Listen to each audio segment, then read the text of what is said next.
Hello दोस्तों, welcome back. आज की मूवी थोड़ी कॉम्प्लिकेटेड है क्योंकि वह इंसान के दिमाग से जुड़ी हुई है। मैं पूरी कोशिश करूंगा आपको समझाने की, मगर इसे एंड तक देखना क्योंकि सब राज एंड में खुलते हैं। तो चलो एक्सप्लेनेशन स्टार्ट करते हैं। डॉक्टर रायन एक साइकेट्रिस्ट है जो हिप्नोसिस थियरी के जरिए पेशेंट का इलाज करते हैं।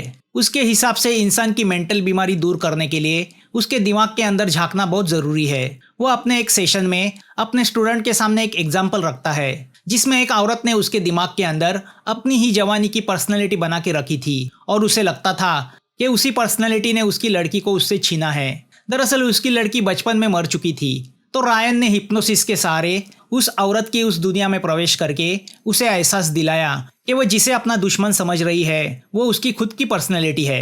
वह औरत अपनी बच्ची की मौत का जिम्मेदार खुद को मानती थी। रायन ने उस छोटी लड़की को उस पर्सनैलिटी के साथ भेज दिया और उस औरत को उसकी मेंटल बीमारी से छुटकारा दिलाया। इंसानी दिमाग बहुत कॉम्प्लिकेटेड चीज़ है। वो अपने दिमाग में क्या क्या कहानी बना के रखता है और उन्हीं कहानी को सच मानने लगता है। वैसे हिप्नोसिस थियरी कंट्रोवर्शियल भी है। काफ़ी लोगों का उस पर विश्वास नहीं, क्योंकि किसी के दिमाग को कंट्रोल करना यानी उसकी प्राइवेसी को डिस्टर्ब करने जैसा है। वैसे डॉक्टर रायन में सक्सेस के साथ ईगो भी आ गया है। अगर कोई उसे ठेस पहुंचाए तो उसे अच्छा नहीं लगता। डॉक्टर फैंग रायन की मेंटोर है। उन्हीं के हाथ के नीचे रायन ने शिक्षा प्राप्त की है। वो रायन के एटीट्यूड को और शॉर्ट टेम्पर्ड स्वभाव को अच्छी तरह जानती है। वो रायन को एक पेशेंट के पेपर्स देती है और उससे कहती है कि ईवा नाम की उस लड़की को कोई डॉक्टर ठीक नहीं कर पाया, उसे आत्मा ही दिखती है।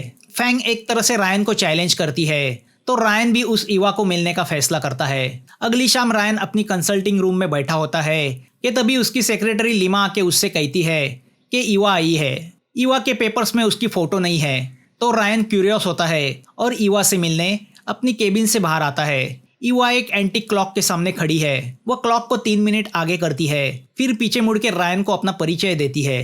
रायन दूसरी रूम में जाके डॉक्टर शाइना को फोन करता है जिससे ईवा ट्रीटमेंट ले रही थी। रायन शाइना का अच्छा दोस्त है। शाइना टेंशन में उससे कहती है कि जब वह ईवा पे ट्रीटमेंट कर रही थी तो उसे ऐसा महसूस हुआ कि ईवा में कुछ तो गलत है। वह डॉक्टर पे ओवर पावर होने की कोशिश करती है। न जाने कैसे वो सामने बैठे इंसान के दिमाग को पढ़ लेती है। वो उसके बारे में सब कुछ जानने लगती है। शाइना रायन को आगाह करती है कि वो ईवा का इलाज ना करे। शाइना की बातें सुनकर रायन और क्यूरियस होता है। रायन जब अपनी केबिन में लौटता है तो ईवा को खुद से बातें करते हुए देखता है। रायन ईवा के साथ फ्रेंडली होने की कोशिश करता है तो ईवा उससे कहती है कि वह टाइम पास ना करे, मुद्दे पे आए।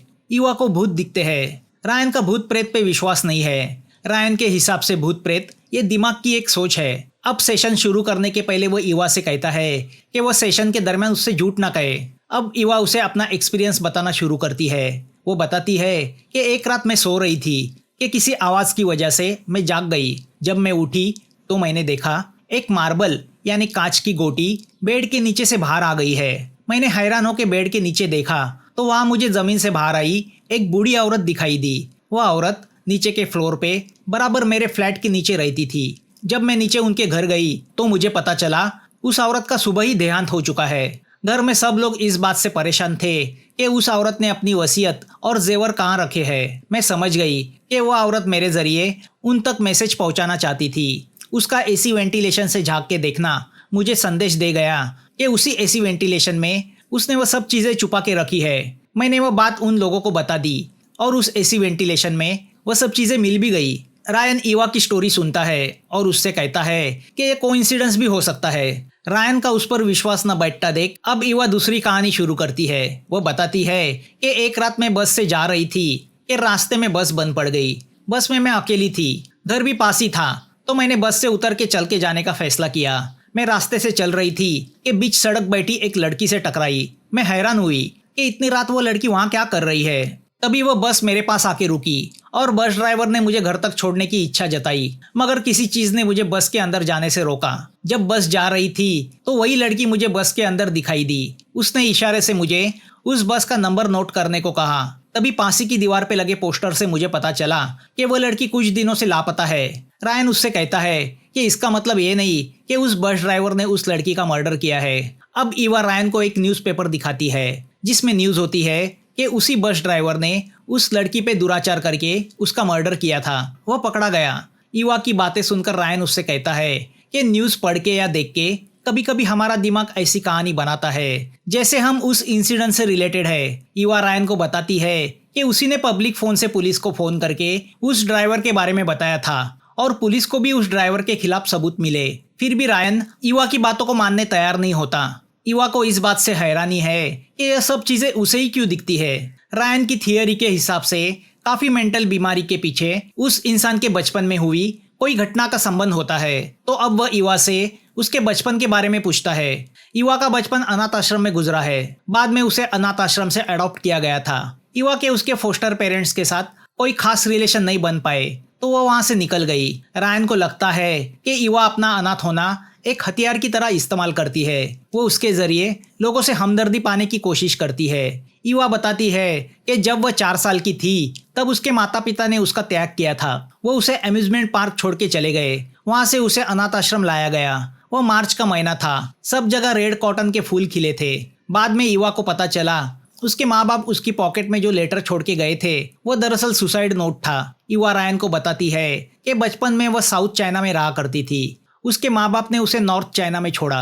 रायन को ईवा की इस बात पे विश्वास नहीं होता कि सिर्फ उसे छोड़ने के लिए उसके माँ बाप हजारों किलोमीटर दूर से ले आए। वो ईवा के बचपन की सच्चाई जानने के लिए अपने एक डिटेक्टिव दोस्त को फोन करता है और उसे ईवा की हिस्ट्री निकालने बोलता है। अब वह ईवा पे हिप्नोथेरेपी का इस्तेमाल करने का फैसला करता है। वह उसे एक वॉच दिखा के उस पर फोकस करने बोलता है। जैसे ही रायन 1, 2, 3 बोलता है ईवा हिप्नोटाइज हो जाती है। ईवा आंखें खोलती है तो वह नॉर्थ चाइना की किसी वीरान जगह होती है जहाँ सब घर एक जैसे है। वह ईवा का इल्यूजन होता है।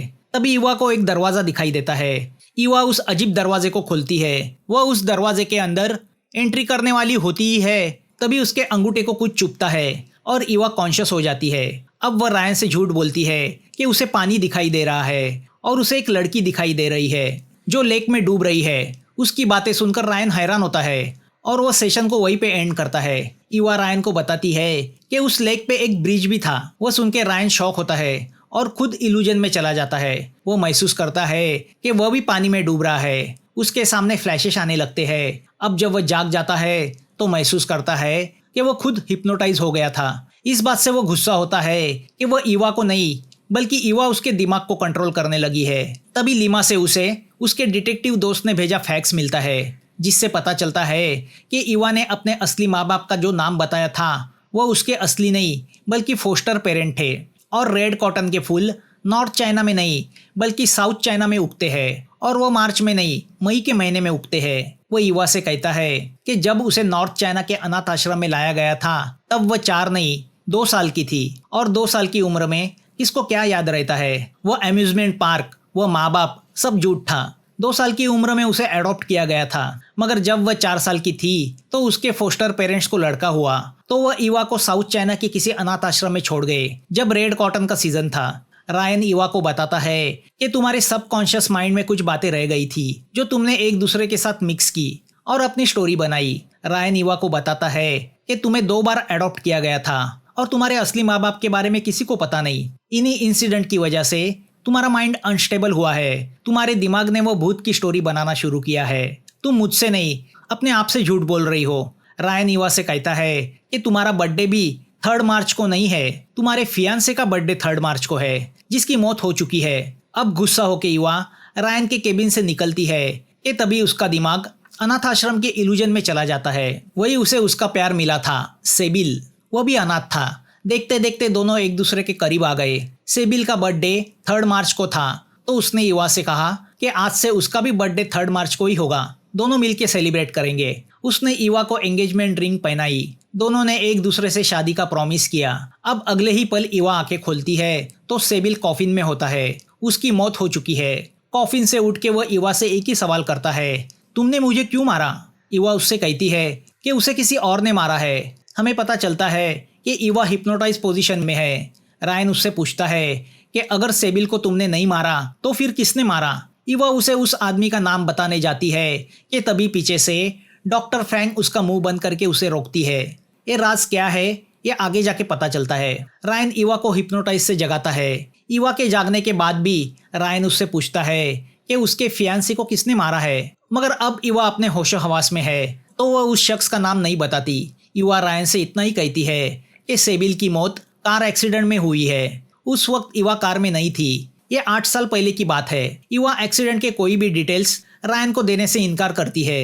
रायन उससे पूछता है कि चूंकि उसे आत्माएं दिखती है तो क्या उसे सेबिल की आत्मा नहीं दिखाई देती। युवा जवाब नहीं दे पाती। अब रायन उससे कहता है कि तुम्हारा दिमाग इस बात का इंतजार कर रहा है कि कब उसकी मुलाकात सेबिल की आत्मा से होगी, मगर मरे हुए लोग वापस नहीं आते, यही सच्चाई है। युवा उससे कहती है कि वह पागल हो सकती है मगर बेवकूफ नहीं। अब रायन उससे कहता है कि प्रॉब्लम यह है कि तुम ठीक होना ही नहीं चाहती। सेबिल को मिलने की आस ने तुम्हें और बीमार किया है। तुम्हें कोई भूत भीत नहीं दिखते और ना ही दिखेंगे। अब युवा रायन से कहती है कि उसे रायन के पास खड़ी 2 आत्माएं दिखाई दे रही है, जिसमें एक आदमी है और एक औरत है। वह औरत तुमसे कुछ चाहती है। युवा की बातें सुनकर रायन पूरी तरह डिस्टर्ब होता है और वह सेशन को वही खत्म करता है। युवा उन दोनों का हुलिया भी रायन को बताती है। वह रायन से कहती है कि उस औरत के कहने के हिसाब से तुम्हारा बर्थडे 28 दिसंबर को है।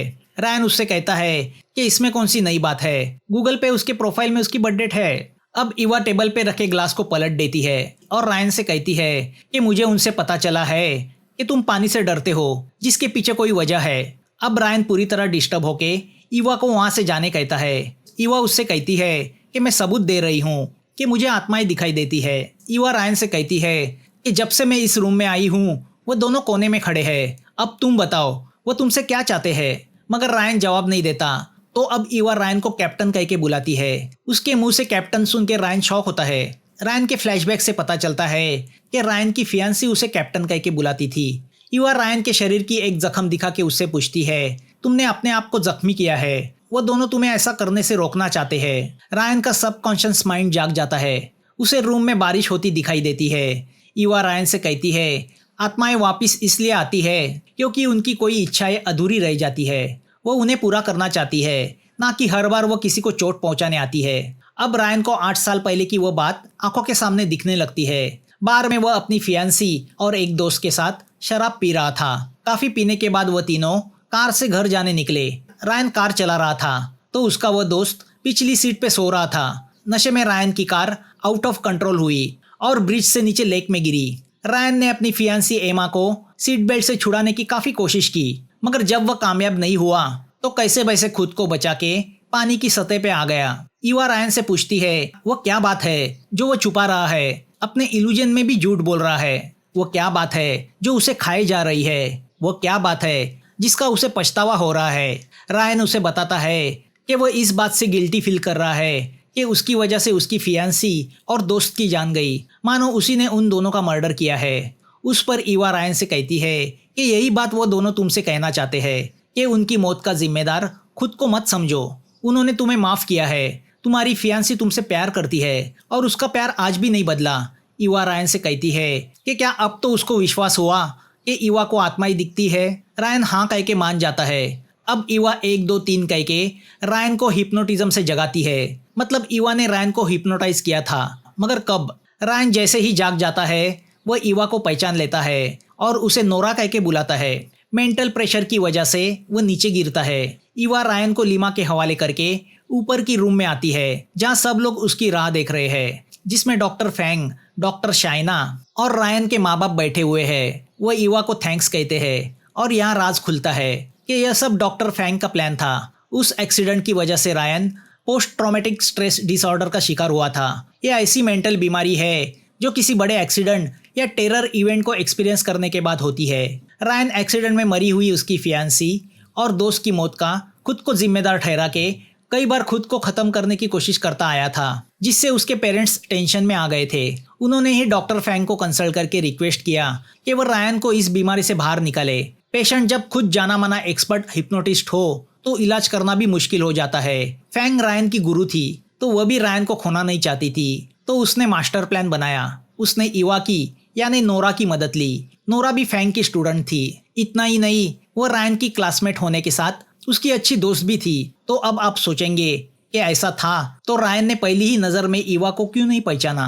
तो आपको याद होगा जब युवा पहली बार रायन को मिलने आई थी तब वह एक एंटीक वॉच के सामने खड़ी थी। तभी उसने रायन को हिप्नोटाइज किया था। युवा में वह खूबी थी, वह बिना देख के किसी को भी हिप्नोटाइज कर लेती थी। फैंग के हिसाब से रायन अपने प्रोफेशन में ओवर कॉन्फिडेंट डॉक्टर है। उसमें ईगो कूट कूट के भरा है। एक बार उसका वह ईगो टूट गया तो वह भी टूट जाएगा। फैंग ने नोरा के ईवा के नाम से फेक रिपोर्ट तैयार किए।